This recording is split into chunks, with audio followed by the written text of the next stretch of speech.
이제 우리가 모의고사는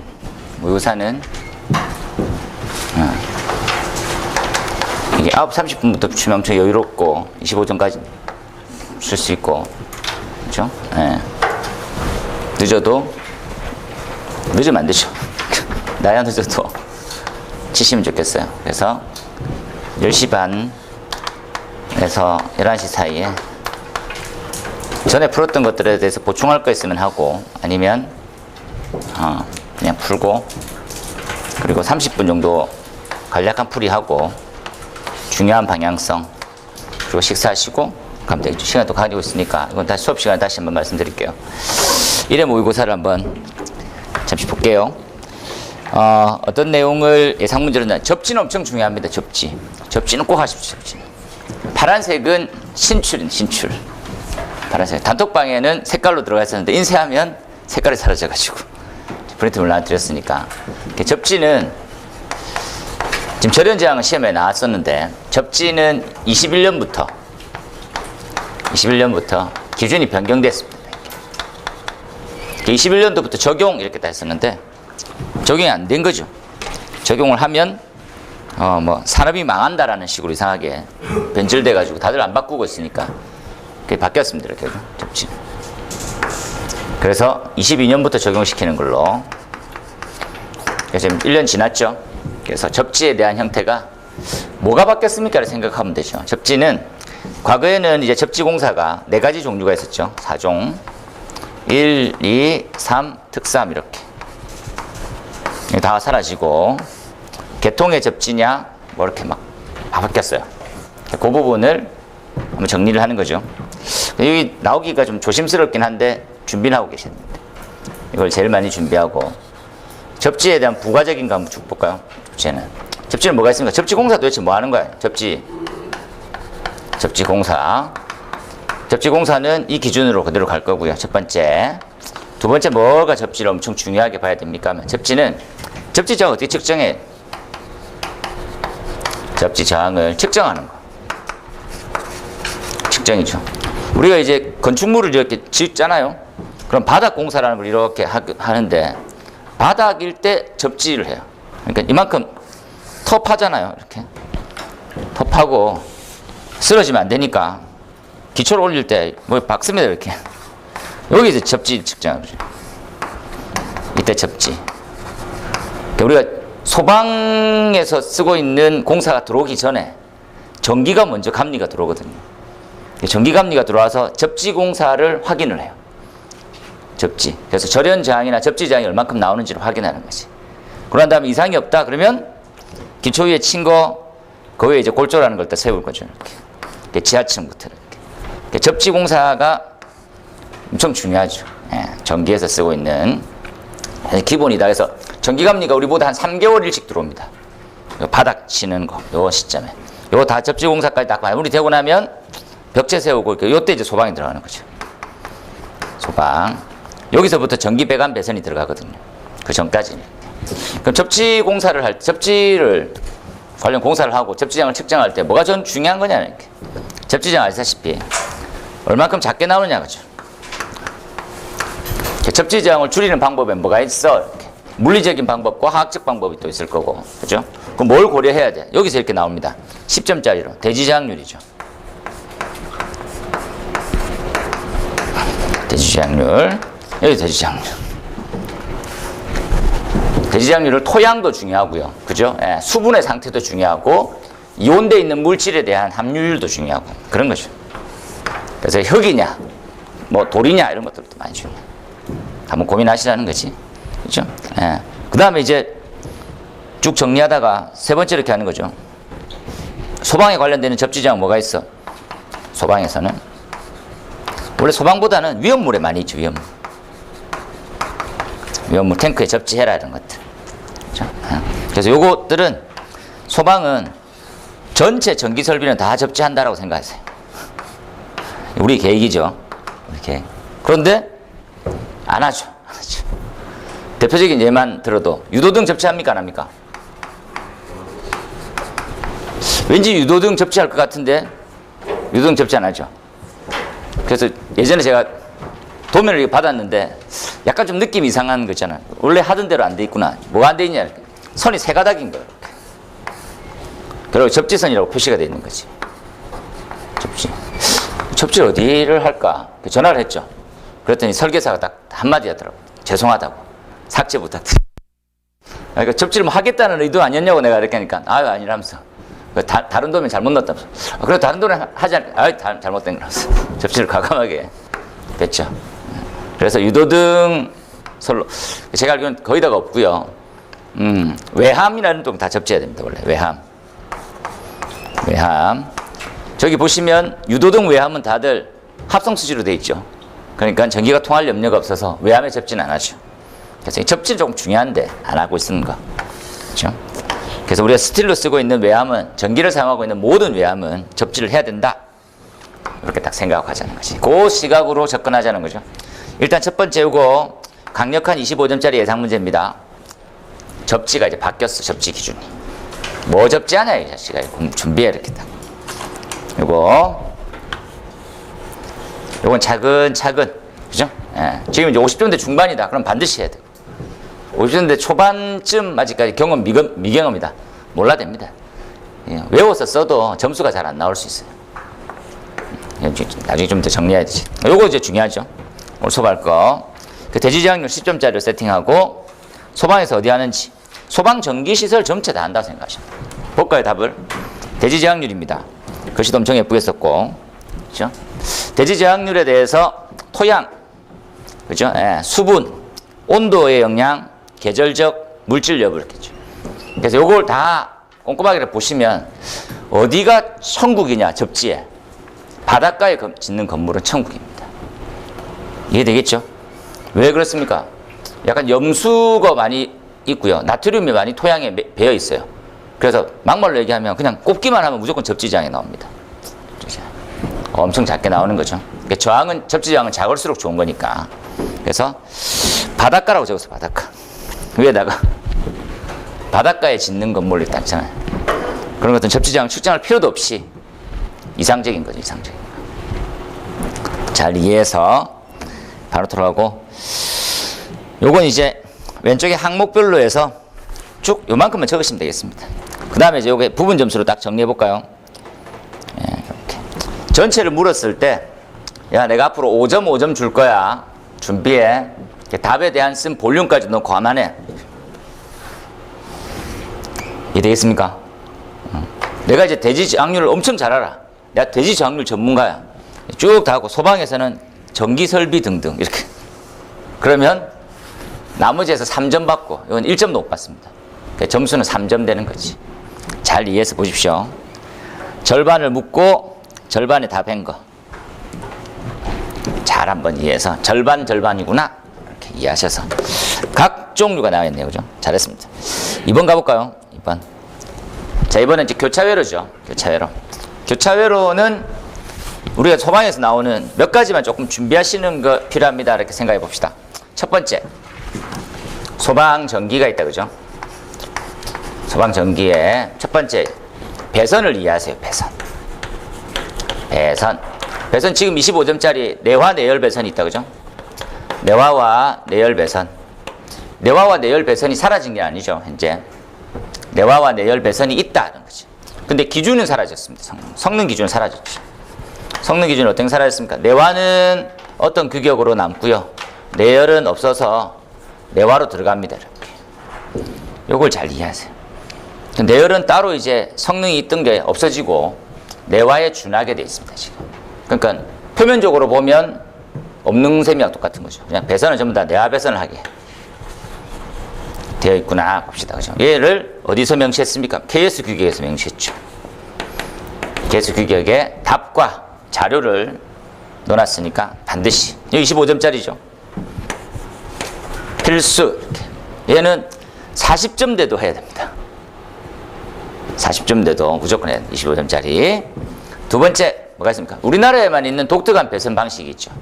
우리나라는 이중화를 쓰지 않고 단일 배선이 가고 있어요. 단일 배선. 특이하죠. 그러다 우리는 뭡니까? 송배전 이렇게.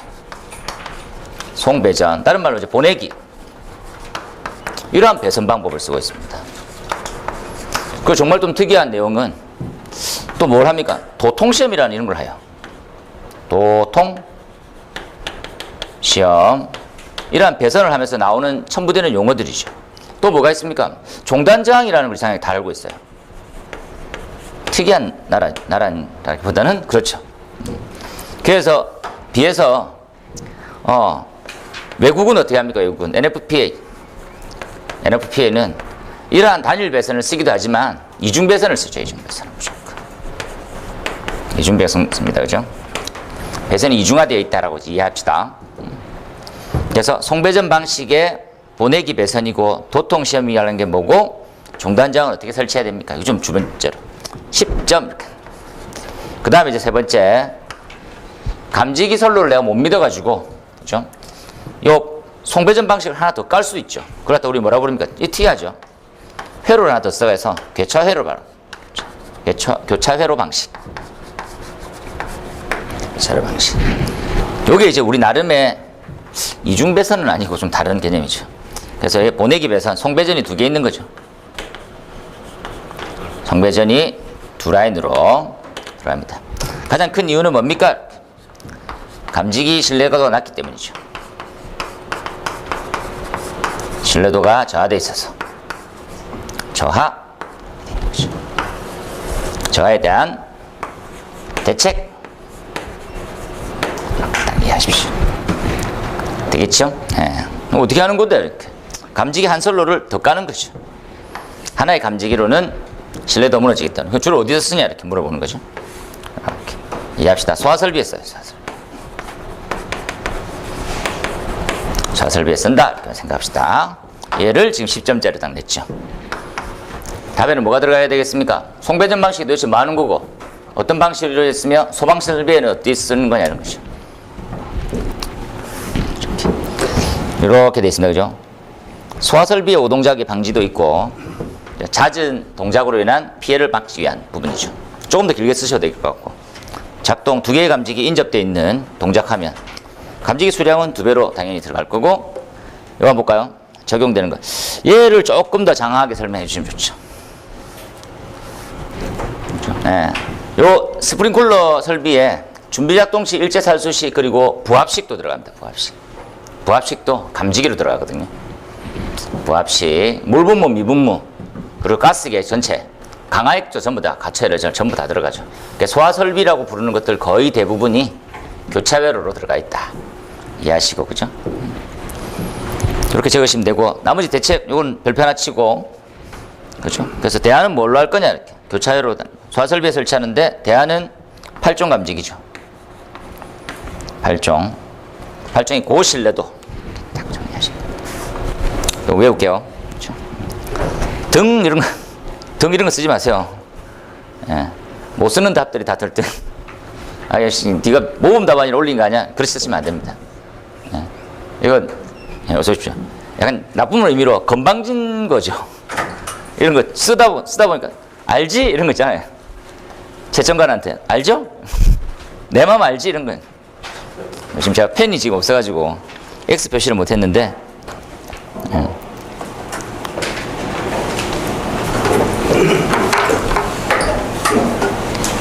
네, 어서 오십시오. 다 써주셔야 됩니다. 뭐가 있어요, 뭐가? 네?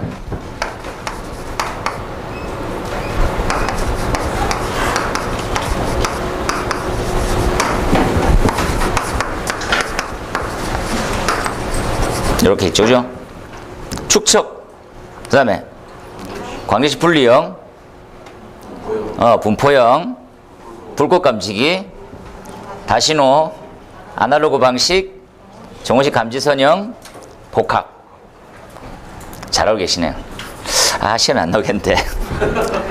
이렇게 합창을 할 때마다 항상 시험에 안 나와요. 네. 꼭 적으십시오. 그죠? 됐어요. 자, 그 다음에 수신기 한번 알아보러 갈까요? 수신기 알아보는 이유는 딱 하나였습니다. 3번입니다.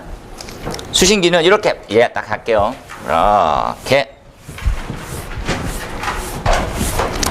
이렇게 제일 처음에 이렇게 수신기 한번 썼고, 수신기 이렇게 생겼죠, 이렇게.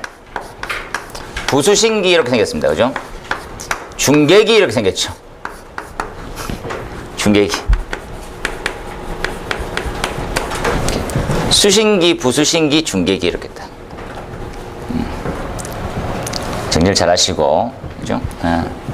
그 다음 나온 형태는 소방전기가 이제 발전상 과정 보면 여기다가 이제 발신기 하나 꼽으면 경보설비, 그죠? 감지기 꽂으면 자탐이 되는 거죠, 자탐. 이해를 한번 하시고죠. 수신기도 규모를 한번 볼까요? 수신기가 있고, 수신기가 규모로 커지려고 하면 수신반이 있죠. 수신반. 우리가 말하는 이제 방제실의 개념을 이제 가질 수 있는 거죠. 그 다음 더 큰 게 종합방제실. 이런 개념을 좀 이해해서, 그죠? 예. 수신기와 기준과 수신반의 기준과 종합방제실의 기준이 전혀 다르죠. 초고층 같은 거. 그렇죠. 수신기만 잠깐만 더 볼까요? 수신기. 수신기 이렇게 돼 있죠. 자탐용이 있고, 자탐용. 자동화제 탐지 설비용, 일반적인 수신기가 있죠. 근데 수신기가 좀 더 커졌어. 수신반으로, 그죠? 수신반으로 커졌어. 얘는 이렇게 생겼죠. 자탐하고, 플러스 소화 설비가 들어간 거죠. 이렇게 이해하면 됩니다. 자탐하고 소화 설비가 들어가져 있는 규모가 커지면 방지실에 꾸며진다 이렇게 생각하시면 좀 더 편해요. 익히는 게. 수신기 쪽에서 한 개만 더 이제 중요하게 보는 거죠. 이렇게 최근에 나온 기준 때문에 이렇게 적죠. 뭐가 들어왔습니까? 이렇게. 얘가 들어왔죠. 보이나요? 이렇게 이거. 얘를 별표로 많이 쳐놓으세요.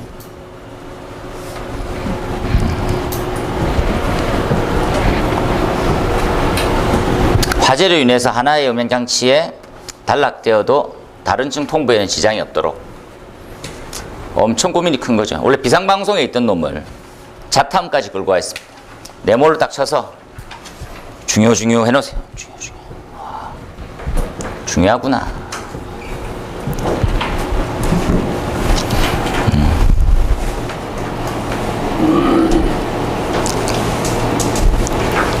이거 잘 이해하세요. 수업 시간에 좀 더 설명할 텐데 이 방식을 어떻게 해야 될지 잘 모르겠네요. 요거는 지구 면장치는 경종이거든요. 경종 선로에 단락이 생겨도 나머지 층이 안 나가게 만들 수 있을까? 좀 어렵죠. 이렇게. 그래서 이제 똑같은 비상방송과 똑같이 퓨즈 방식이나 개별 증폭기나 다양한 방법을 쓸 텐데 좀 어렵습니다. 요것 때문에 집어넣었으니까 나머지 다 수신기 알고 있는 기준입니다. 보시고요. 얘 때문에 넣었다 생각하시고 중요도를 재놓으세요. 그 외에는 좀 다른 질문 방향성으로 가는 거니까 이렇게 외우세요. 그 다음에 P형과 기록. 원래 수신기 종류는 이렇게 흘러간다 생각합시다. 위에다가 발전사가 수신기 종류는 뭐가 있어요? 이렇게 수신기는 P형이 있고 P형 수신기가 이렇게 있죠. B형 수신기, R형 수신기가 있습니다. R형 아날로그 R형이 있죠.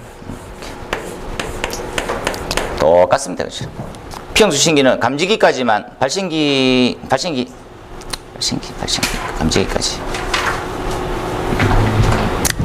발신까지 합시다. 이렇게 발신기고 이렇게 생겼죠. 감지기 있습니다. 얘는 뭡니까? 그러면 발신기가 있고 중계기가 이렇게 있죠. 중계기. 그 외에는 똑같습니다.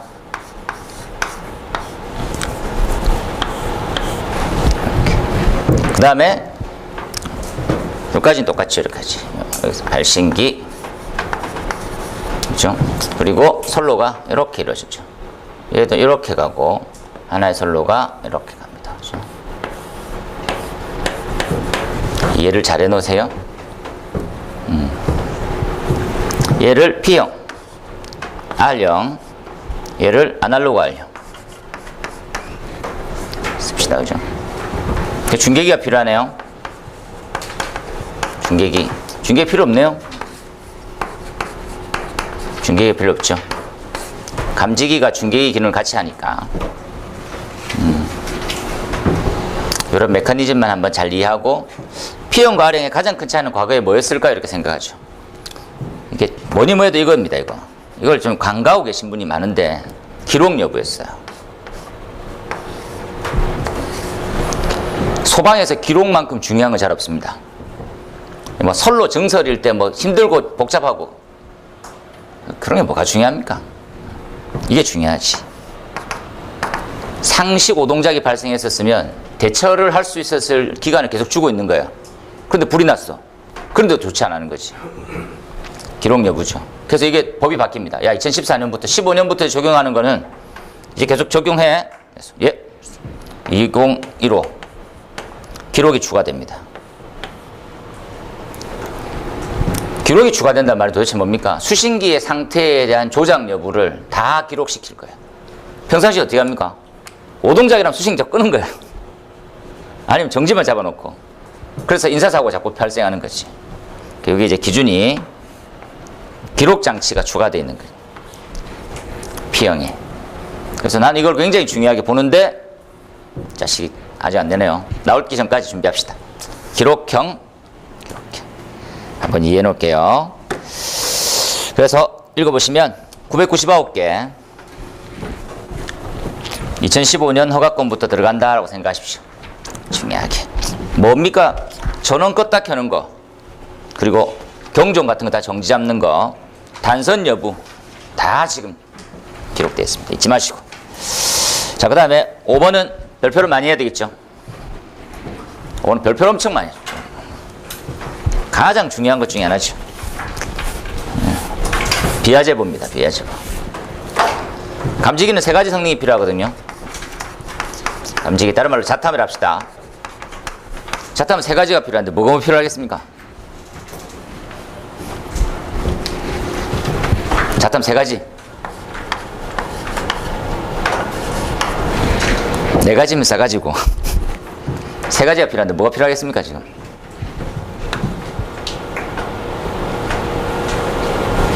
참고로 동영상 끊긴 줄 압니다. 자꾸 이렇게 대답 안 하시면. 틀려도 대답을 해야 제가 쌍욕이라도 하죠. 세 가지가 필요합니다. 세 가지. 뭐 필요할까요? 그 있잖아요. 야, 어떻게 해? 이런 거 있잖아요. 뭐? 풀이는 여기까지 하겠습니다. 풀이는 너무 장시간 풀이를 하니까 피곤이잖아. 뭐? 신속이죠, 신속. 신속을 우리는 이렇게 말하죠. 조기. 조기의 감지만큼 중요한 게 없죠. 그 다음에 뭡니까? 신속하니까 그 다음에 신뢰는 세 번째 하겠습니다. 정확해죠, 정확. 아우르는 말이 신뢰성입니다. 엄청 중요하죠. 정확성은 이런 의미가 들어가 있어요. 정확하게 어디서 불났어 그랬어요. 야, 한 층에 불났습니다. 그래서 어디? 3층에요. 아까 3층에 어디? 3층으로만 떠서. 이해를 잘 해놔셔야죠. 신뢰성입니다. 이 세 가지가 가장 중요한 거 계속하죠. 하지만 이 중에서 하나만 틀어지면 절대 소방시설을 믿지 않습니다. 뭔가요? 이해되겠습니까? 예, 얘의 뜻하는 바가 가장 끔찍한 말이 비하제보입니다. 더 이상 감지기를 신뢰하지 않습니다. 우리는. 이런 거죠. 예. 오동작 아니야? 이런 거 있잖아요. 따르릉 하면 첫 느낌이 뭡니까? 불인갑다. 이렇게 도망가는 게 아니고 오동작인가? 비도 오는데. 뭐 이렇게 시작하는 거지. 이게 왜 중요합니까? 배경지식이 확 가져와서 이 답본을 확 올려놔야 돼. 이렇게 봅시다. 이렇게. 화재는 어떻게 성장하느냐는지. 화재 어떻게 성장합니까? 세 가지를 보면 되지. 화재의 성장. 화재 성장의 반비례가 피난 안정성입니다. 이해됩니까?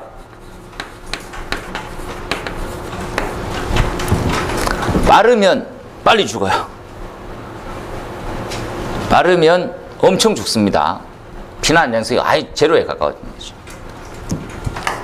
첫 번째 뭐냐 이렇게. 첫 번째. 우리 가장 기본 중에 하나. 열 방출률은 시간의 제곱으로 증가해 버립니다. 야 10초만 기다려 이런 게 아니지. 10의 제곱만큼 커져 버리니까 엄청 위험해요. 엄청. 두 번째 연기 확대죠. 연기동 속도 잘 보세요. 그렇죠? 수평의 이동, 수직의 이동, 연돌의 이동이죠. 수평 연기는 얼마? 연기 얼마나 빠르게 이동할 것 같아요? 1m. 0.5에서 1m입니다. 사람하고 똑같아요. 보는 거지 이렇게. 이러면서 웃으면서 싹 걸어가면 되는 거지. 수직은 2에서 3 정도 되죠. 2에서 연돌 타는 순간 5 이상으로 가는 거죠. 3에서 5인데 5 이상으로 갈 수 있습니다. 절단이죠, 절단. 이거 엄청 많습니다. 그렇기 때문에 비하제보는 시간을 늦출 수가 없죠. 엄청 중요하지. 그래서 시험은 뭐가 나오냐고. 지금 어디까지 나왔냐고. 비하제보에 실험 있어? 비하제보에 시험 기준이 있었니? 이렇게 물었어요.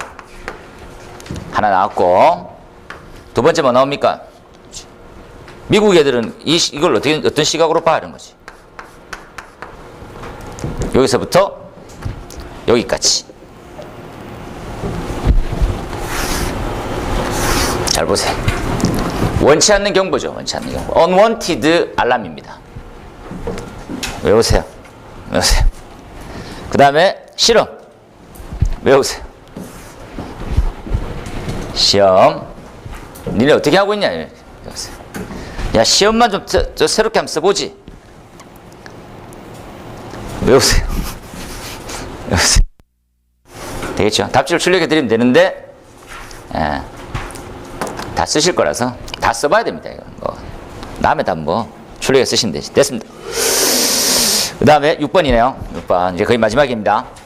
10점짜리 풀이하고 20점짜리는 체험하고 하도록 할 테니까. 감지기가 이렇게 있다, 그죠? 감지기가 있는데, 감지기를 원리로 따져봤을 때 뭐 나오냐는 거죠. 자, 첫 번째, 열감지기. 열감지기로 니네 꼭 알아야 되는 것들은 시험에 가장 많이 나왔던 게 차동식, 종원식 감지기의 원리로 쓸 수 있는 형태죠. 지금 나와 있는 것은 지백입니다. 제백이라고 부르는 BECK 제백 효과입니다. 제백의 반대가 뭡니까? 제백의 반대. 펠티에. 이걸 우리가 응용할 때는 뭘로 씁니까?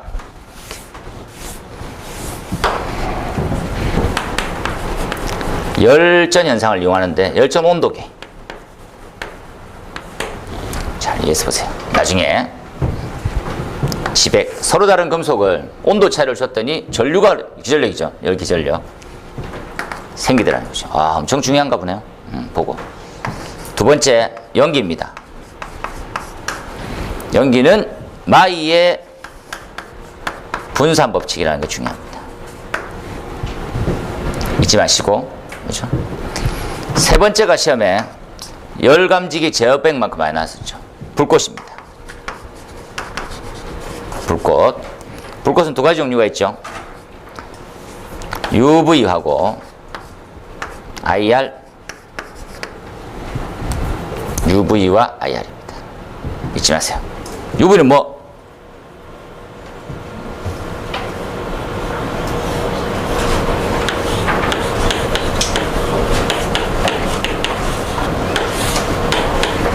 외울 겁니다, 나중에. 죄송합니다. 야, 이걸 드래그 해가지고 올리고 싶은데 안 되네요. 얘는 뭡니까?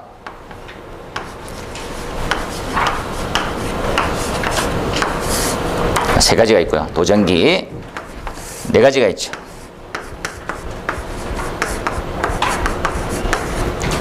그죠? 네. 얘가 제일 중요한 광전 효과입니다. 얘가 제일 중요한 CO2의 공명 방사입니다. 가장 중요합니다. 요 세 가지가 역대급으로 많이 나오니까 이 부분이 나오면 집중해서 차동식은 열감지기 기본 제백이고 만약 조금 덜 나오고 이거 요거에 대해서 물은 거죠. 이렇다. 그렇죠? 요 10점 딱 세팅하면 됩니다. 이렇게. 나중에 그대로 아무 생각하지 말고 적으세요. 아무 생각하지 말고 적고 그리고 이렇게 적고 그 다음에 광센서 선형. 광센서 선형은 요 두 가지가 중요하죠. 요 두 가지를 10점처럼 쓸 수 있으면 끝났습니다.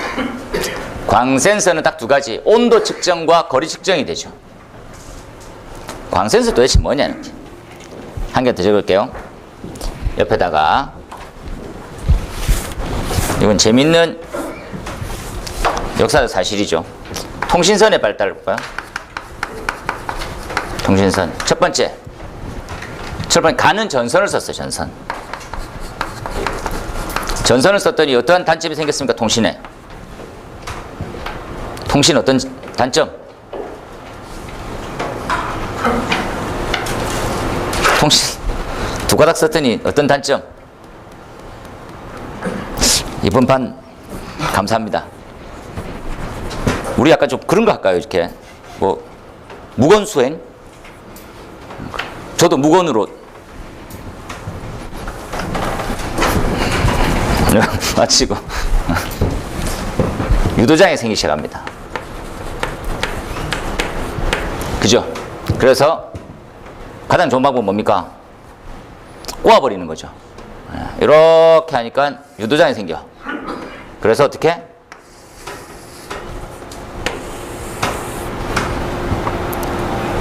되겠습니까? 트위스트 페어 들어봤습니까? 트위스트 페어. 꼬아버리는 거지. 꼬아버리면 없어지는 거. 이유는 뭡니까? 원리.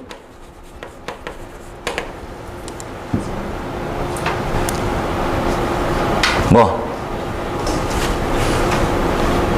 이 법칙 모르는 거 아빠 최고 법칙. 아빠 입장에서 잘 모르십니까 다들? 아빠 최고예요. 아빠 엄지는 뭐예요? 엄지는 니네 엄마지. 이런 거 있잖아요. 아빠 최고예요 이러면서 엄지는 뭐냐? 이렇게. 니네 엄마 이렇게.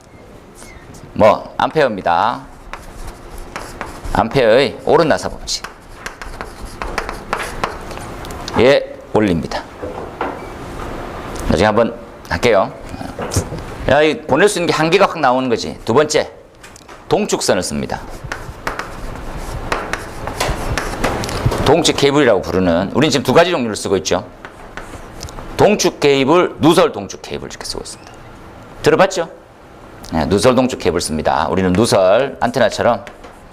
야, 이거 한계가 있는 거지. 안 돼. 세 번째, 정보량이 많아지면서 광 케이블 씁니다.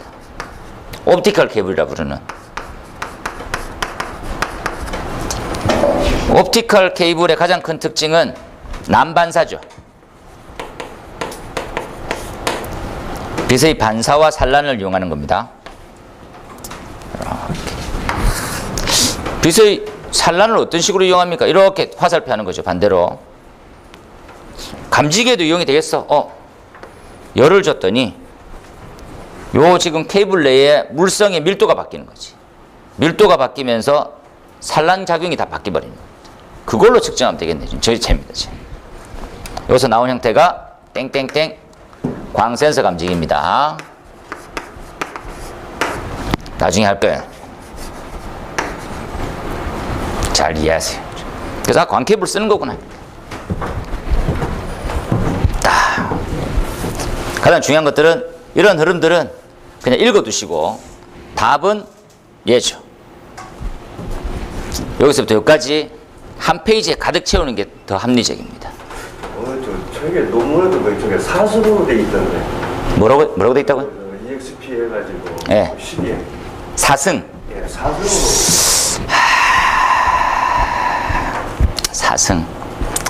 큰 의미가 있을까 싶긴 합니다. 예. 이걸 뭐 계산 문제 아닌 이상은 이게 이제 광량의 절대 온도 법칙은 무조건 4승이죠. 온도에. 4승이 맞는 형태인데 굳이 그걸 4승으로 적을 필요가 있을까를 딜레마입니다. 예.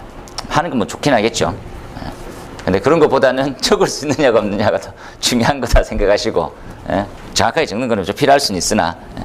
이것도 마찬가지죠. 10에 7승 아닙니까? 이렇게 또 따지시는 분이 있는데, 다시 얘기하지만 10에 7승과 8승, 왜 7승이 되냐면 일반 빛의 속도는 8승이고 7승은 케이블에 대해서 손실치만큼 줄거든요. 그래서 엄밀히 따지면 7승이 맞아. 근데 7승과 8승 차이로 불합격이 결정되진 않습니다. 적냐 못 적느냐 이렇게 보시면 되겠습니다. 마찬가지입니다. 됐고, 그 다음에 25점짜리입니다, 여러분. 25점짜리. 요건 제가 요 개요는 좀 잘 썼다고 보다는 무조건 외우세요. 나중에 다시 알 테니까 이건 좀 외우세요. 이렇게 해서 외우세요. 정호식 감지선형, 이것도 나중에 풀이 한번 하고 할게요. 이거 비하제보 3번 반드시 외우세요. 비하제보 솔직히 답이 좀 없거든요. 이게 뭐 몇 번이고 저도 이제 여러 군데서 회의하고 소방청 가서도 회의에 참석해 봤는데 답은 없는 걸로 나왔습니다. 비하제보에 답이 있습니까? 그냥 이제 뭐 공장 같은 데서 항상 뭐 닫고 기름치고 닫고 조이고 기름치잖아요. 닫고 조이고 기름치자를 왜 써놓습니까? 답이 없으니까. 그것 말고는 답이 없거든요. 똑같은 겁니다.